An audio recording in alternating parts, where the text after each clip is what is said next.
Okay, this is the last seminar of this series, and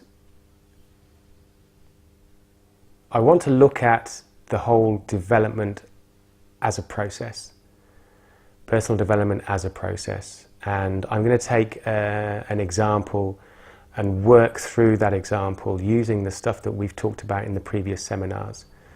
So we've gone through a whole load of aspects of the entire process in the last 13-14 weeks, and I want to bring those in and all the while highlight the fact that this is a process from start to finish. So what I'm going to do is use an example of getting emotional, having an emotional outburst perhaps. That's an element of our behaviour that we perhaps are looking to change. Certainly that's the case for me. Over the years I've learned to become less emotional about things, understanding that it doesn't serve me. It really doesn't serve me.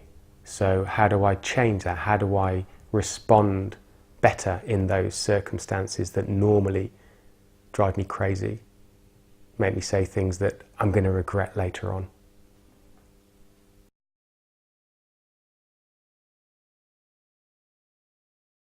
We can be that other voice as well.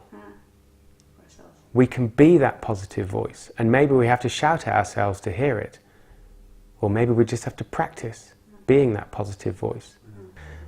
That's the crux of it all. So there's a way into the negativity.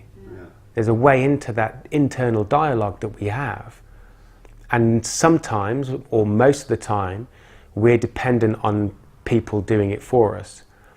But if we say, okay, hold on a minute, I can do this, I can play that role as well, especially as I know myself, I know what I'm like.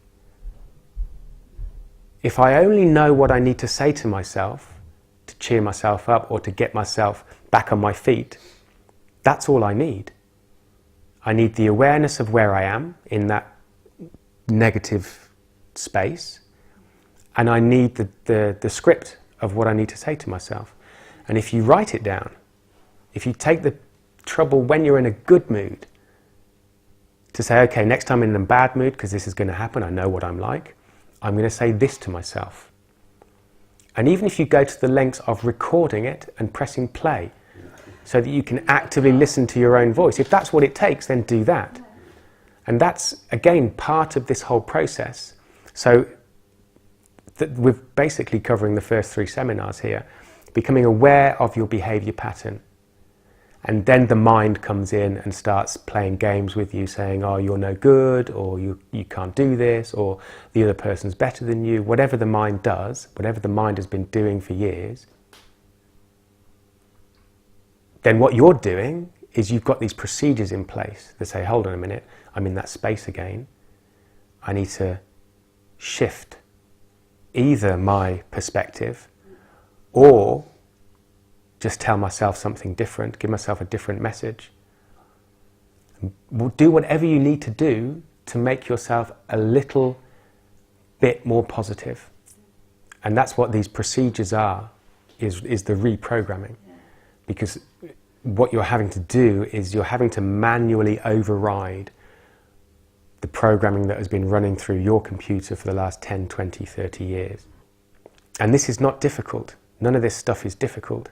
Doing it is the difficult part.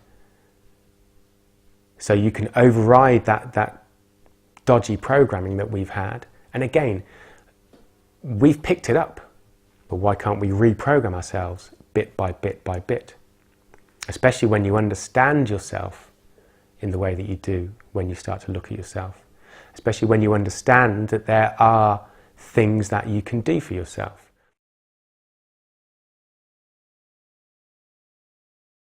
This is beautiful because we're getting to the crux of it at such an early stage tonight. You're saying that one thought has the power to ruin what is essentially a beautiful day. Correct, I agree with you. So, by the same token, one positive thought can do the same, can change your bad feeling into a beautiful one. Now, what we normally do is we hang on to the negativity for whatever reason. Rather than just let it go, let go of it. It doesn't serve you, you don't want it, or do you?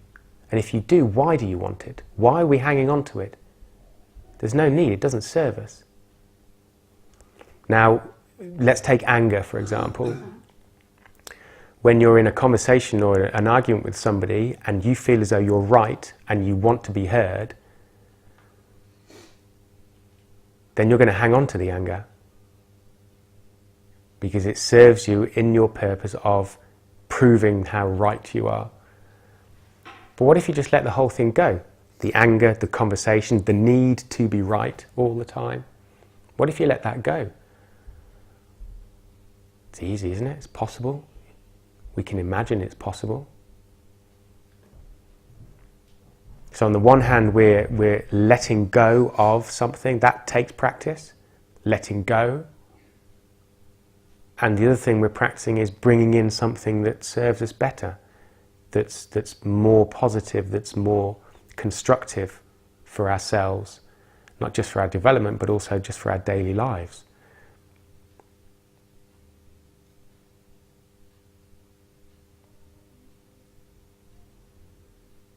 Does that make sense?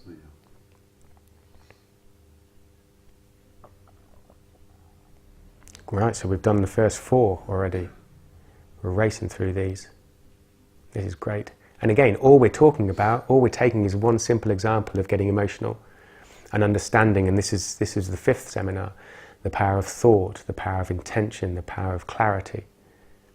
And if you can have clarity in your thought and intention, that you know exactly what you want from a certain situation, that becomes so powerful. As I said before, any experience that you go through is a result of a thought you've had in your past. That experience is a reflection of how you were in the run-up to that experience. And most of us, if we experience something we don't like, we'll blame everything else but ourselves. We won't look at ourselves because we don't see the connection. We think life is treating us this way, and if we don't like it, then it's somebody's fault or something's fault or just life being shitty to us. But actually we've created it. And not only that, we can respond in the way we want to it as well. So you can change your original thought, which will provide a different experience to you. But whatever experience you have, you can change your resultant thought. And like I said last week, I think it was, if you look at the nature programs and you're looking at the program of the cheetah chasing the antelope, and you've been watching the whole program about the cheetah and its little cubs, and it's, oh, isn't it so cute, those little cubs running around, I hope mummy gets some food. Yeah, chase the antelope, kill the antelope, because those little cubs want... And yet if you're watching a documentary about antelopes, then the cheetah's the baddie. What's changed? Yeah. That's just nature doing its stuff out there. And because of our perspective, we have thoughts and feelings about what we're experiencing. And it's the same in everyday life. I can watch the same experience or have the same experience as you, but from where you're standing, that's terrible. From where I'm standing, it's great. So again, if we're letting things go, then an experience can be more neutral for us because we're not carrying the stuff that connects us in a way that's going to force us down an emotional route. It doesn't matter to us. And we can stand back and see the beauty in it. Which is a great way to live. Because then you can choose to interact with the experience if you want to. It's easier to blame, it's easier to be negative, it's easier to destroy things than it is to create, than it is to be positive. And the more that you, let's say, purify yourself, the more aware you are of how you're feeling, and that was the 10th seminar, Calibrate the Machine. The more you understand how you function, the more likely you are to identify those negative people and stay out of their way. One word is often all it takes. It's fascinating. And it happens so easily. And it's so simple as well. So again, none of this stuff that we've talked about over the weeks has been complicated. It's not rocket science.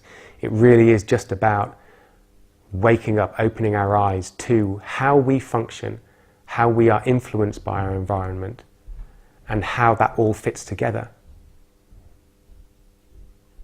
Does that make sense so far?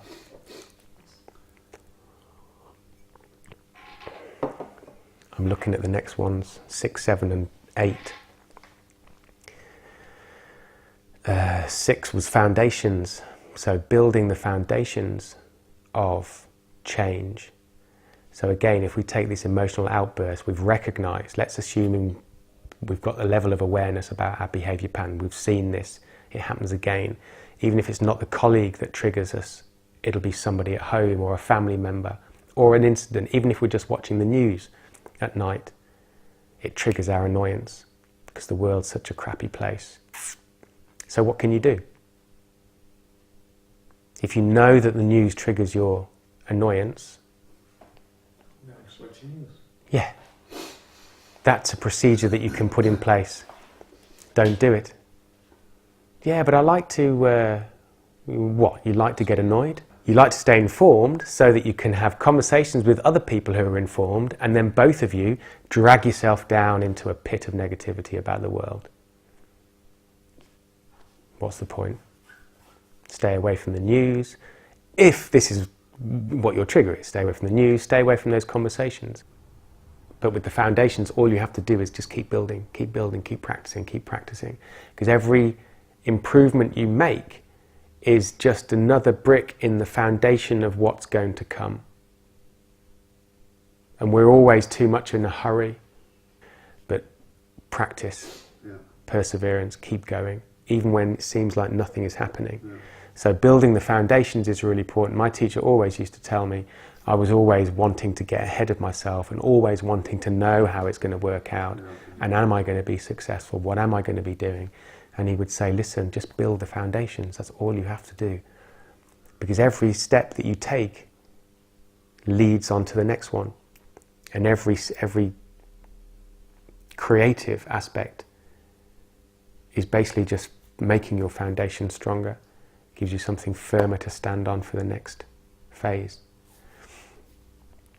And the 7th one, in fact, I'll read again from another list, and I've read this before, but this is an important one, and this is from a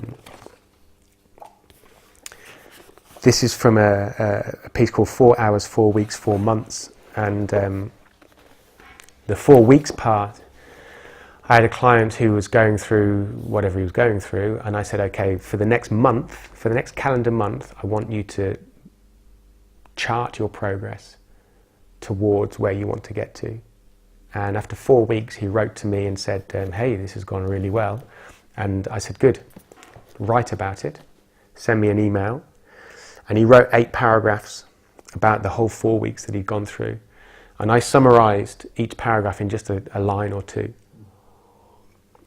Because it was such a textbook example of how things work, how this whole development process works. And I'll read out the 8 points. That's all I need to read. So point 1, progress has already been made. Confidence is there. This is the first place we are likely to get cocky. It's kind of like beginner's luck, if you like. You've not been paying attention to any of this for years. And when you do start, like going to the gym for the first few weeks, you feel stronger, your muscles get bigger. You can see the progress, you can feel the progress. But that's going to level out quite soon, which we'll come to. But in that initial stage, that's where we're going to get cocky for the first time and not for the last time. Because we think, hey, I'm doing it, I'm good, I'm great. And that's very often when people also just let go of the procedures that they're using. So these procedures that we talked about already, that we put in place for when we need them, we make good progress. And people get cocky and think, oh, I don't need these procedures anymore, I'm doing it. So they let them go, and then they fall back to where they began. So point 2, belief in the process is still lacking, understandably. So in that point I'm saying, okay, he's followed my instructions and he's seeing results, but he still doesn't actually believe fully in the whole process, which is okay. You're at the beginning. And with my clients, it's very often the case where I have to say to them, listen, just trust me on this. You'll see it. And when you believe it yourself, that's when things take off. When that belief is there. And very often we think that we'll believe it when we see it. And that's what people say. So what we're saying in this whole process is if you believe it first, then you'll see it. And that goes back to the thought creating the experience. We're saying, I'll believe it when I see it. But what I'm saying is, no, if you believe it, it's going to turn up. It's the other way around. Believe it first. So belief in the process is still lacking, understandably. Number 3, experiencing the self with eyes open. Your behavior has been like this for years, and now you are seeing it more clearly and feeling saddened by it. This is normal and natural. In his case, he was feeling saddened by it. It doesn't have to be that way for people, but it often is. If you're addressing things that need sorting out, and again, this is why people don't do this work, because they don't want to look at that stuff. They know it's there, but they'd rather not lift that curtain or open that door. They'd rather just carry on doing what they're doing, whatever it is, to distract themselves from looking behind the curtain. But when you do, when you see your behavior with your eyes open, it can be a tough one. You can feel quite down about it. So number 4, everything seems to be getting worse, not better. Again, all normal and natural parts of the process. And that's an important part as well. So at the beginning you make a little bit of progress and you think, hey, I'm doing this. And then you start to see actually what's there to be seen, and that's a little bit sad, and that makes it a little bit more difficult to progress, and things get worse rather than better. And again, that's where people give up. This is too difficult. 6 weeks in the gym used to be my limit, and then I'd just get so bored. I wouldn't go for 3 months. And then when you go back after 3 months, you've got that little burst of progress again, which makes you feel good about yourself. So at some point, everything seems to be getting worse, not better. Number 5, the realization that this is going to take discipline. I mean, that's a wonderful place to get to when I'm working with clients, is when I see them get to that point that I've been telling them is going to come their way all along, because discipline is one of the things that I lay down pretty early. And then they go, yeah, you're right, I do need to be disciplined. And discipline doesn't have to have such a negative connotation, does it? I love it. Yeah. If you can learn to embrace it and learn to use it in whatever way you can to make it enjoyable, then it becomes an incredibly powerful tool. And it doesn't have to be, you don't have to go to the gym for 3 hours every day. Yeah. You can do 10 press-ups a day at home, as far as I'm concerned. Number 5, the realization that this is going to take discipline. And then number 6, breakthrough. All the hard work is paying off. Whatever the catalyst was, progress would not have happened without all the work you put in beforehand. You are more relaxed, more accepting. So you get to that point where you've gone through all the crappy stuff, and you've realized what it's going to take to move forward, and then you have some sort of breakthrough. You see what you need to see, and that's enough to keep you going then. Number 7, good things start to happen. You have created the space for the right people to come into your life. This is another place we are likely to get cocky. Again, that cockiness is always there waiting for us, and if we're not careful, it'll be our downfall. And it's one of the, which one was it? Number 8, relaxation and balance. Finding that balance between getting too cocky and too negative about ourselves. There's no point in either. They don't serve us. Finding that balance situation between what happens in life. There's always these ups and downs. And then number 8, realization, belief, and calm. So at the end of the day, you come through the process, and it took him 4 weeks. There's another example in here that took him 4 months. My training took 4 years, and you're constantly going through that process of initial progress, a little bit of cockiness, then the humility that comes with seeing exactly what needs to be done, understanding that discipline is involved, pushing through, having a breakthrough, reminding yourself not to get too cocky. Just because you've got through this particular process, there's still some work to be done, but you understand the process more, you understand more about yourself. And all it takes is one success, very often. If you have one success in your own process, I would advise you to write it down, like I asked this guy to. Make a note of it. Because in the depths of despair, as you go forward, you may need to read back on the fact that you've actually succeeded in the past. Because again, the mind will say, you were lucky. You were lucky last time. In fact, last time probably didn't even happen. It's just a figment of your imagination. Writing things down is so important.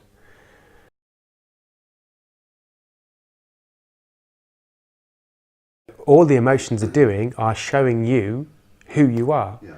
And if you, and again, not you, but people in general, if we drill down into those emotions, if we pay them a little bit more attention and start asking questions, so why are you angry? Yeah.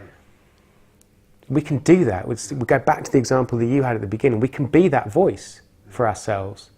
Yeah. We can enlist help from those closest to us as well, yeah. But we shouldn't underestimate our ability to be able to do it ourselves. Of course it's difficult, and that's why it takes sometimes this kind of intensity to make you stop and think.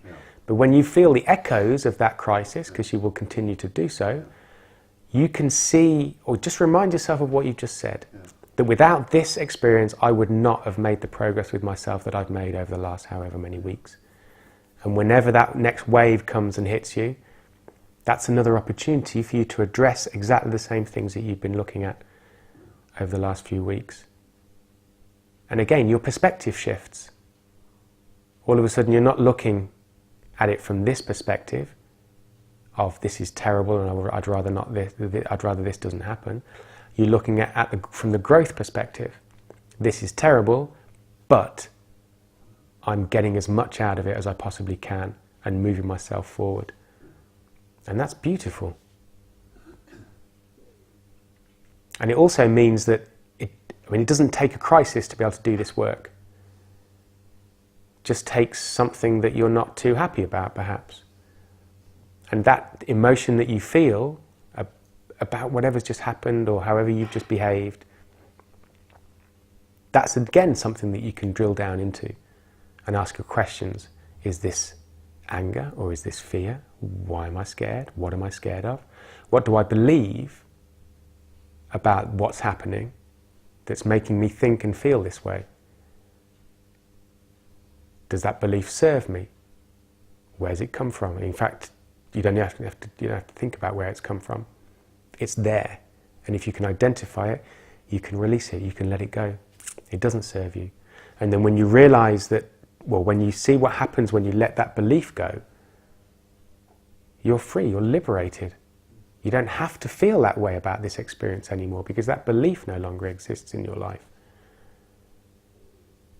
So everything that happens to you is full of information that you can use.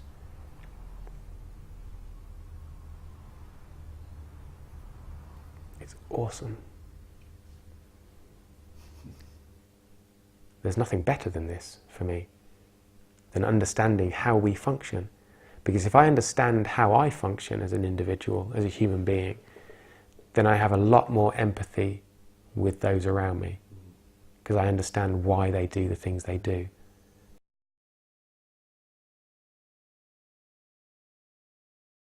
It's one of the most common phrases I heard during my training. Whenever anybody would get a little bit emotional about stuff, It's okay to get emotional. That's who we are. We're human beings. And also our emotions, as we've already discussed, help us to identify areas that we can examine and question and understand ourselves a little bit more. But if we indulge too much in them, if they become an addiction, for example, then they no longer serve us. And at that point, he used to say to us, what are you going to do about it? You're angry, you're sad, you're this, that and the other. What are you going to do about it? What are your procedures? And that's a question that you can always ask yourself. Again, you don't need somebody else to do this for you. It's a great question to ask yourself because it snaps you out of. You used to do it with us anyway. Maybe that was something to do with the teacher, but I think the question is a powerful one.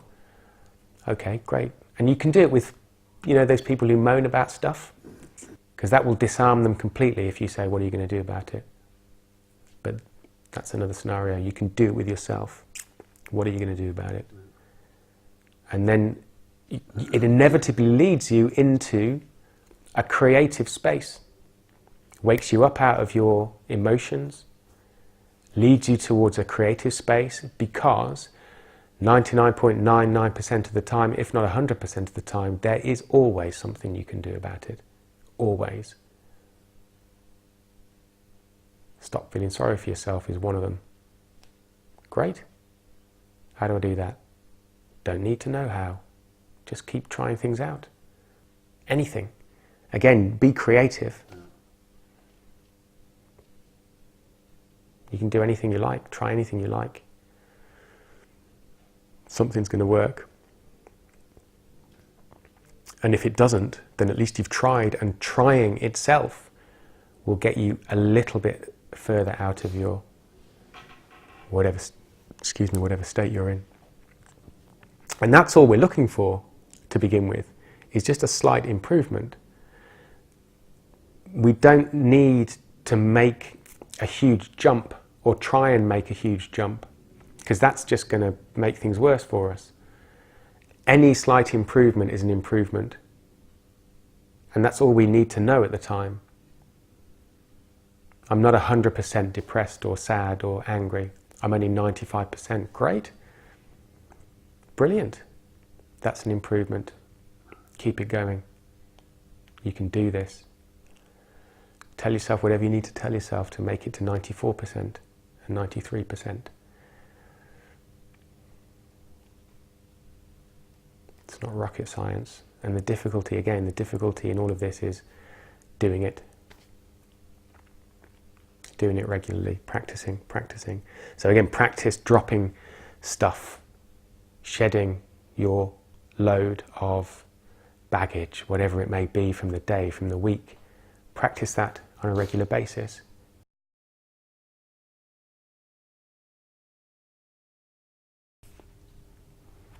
Understand that these things take time, and don't be in too much of a hurry.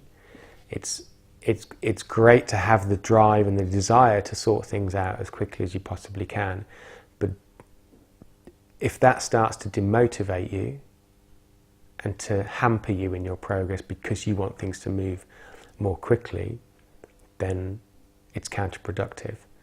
So an understanding that these things take time is a powerful understanding. It's a very useful understanding. The paradox here is, it takes time, but actually you can access this stuff in an instant.